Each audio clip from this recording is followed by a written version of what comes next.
look at that. Look at that hail. Damn. I don't think it will.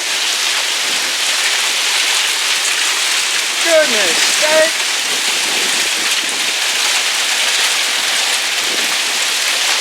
Woo.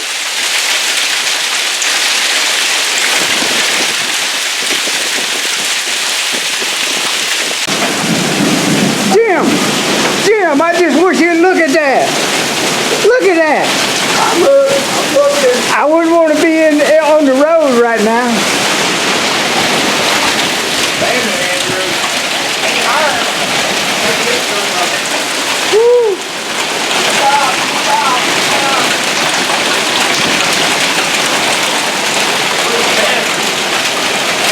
I hadn't seen her.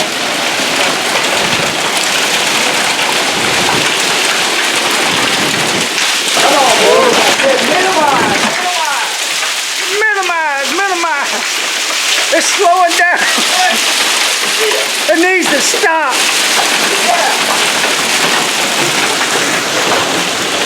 Damn, people, we in the middle of a hailstorm. Hail's raining down.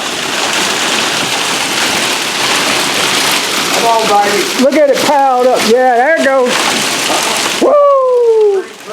Sugar on top. We minimized it, Jim. Minimized it. Right. I don't see no dents. You ain't close enough to see it. See any busted windshield. That's the main thing. No roof blew off or nothing. Here's the thing, buddy. I'm not going to get in it and run to shelter.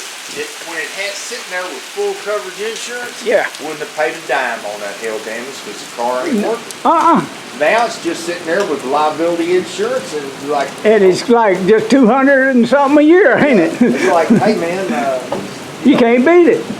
I can't complain. Can you imagine these people who got them $100,000 cars, what they going through? Yeah. Oh my God. Here's what I was thinking walking that way. My dad one time in Texarkana, before he got his trailer set up right and had a carport, he had a brand new 78 Caprice Classic.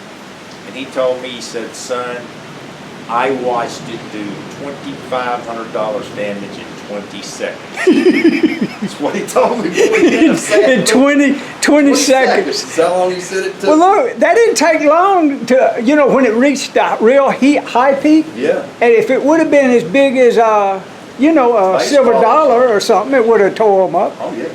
But I don't see no busted windshields or anything like that. No, it's all good. Over now, hopefully. All over.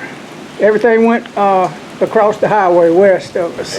All out's in free. Ain't that good? Yes, it is. Please make sure your friends and family are aware that the Storm Prediction Center has increased the threat to a high risk for areas across the Deep South on Saturday. But let's back up and start with Friday's threats first and then move forward. For Friday, there will likely be tornadoes and extreme wind damage and large hail. The darker red shadings are the areas of biggest concern. The areas with the dashed lines show where winds in excess of 75 miles per hour or greater are possible. Now, Saturday's threats are more extreme, especially in Mississippi and Alabama. This is where a tornado outbreak is likely, and some tornadoes could be long track. Large hail is also a concern, so please park in a covered space. Now, storms will continue to march east overnight going into Sunday, and a few isolated tornadoes cannot be ruled out for Sunday afternoon. Hail and damaging winds will also be possible. Now, guys, the reality is that power outages are likely, and another thing to be aware of for Saturday going into Sunday is that multiple rounds of storms, multiple rounds may occur going into the overnight hours.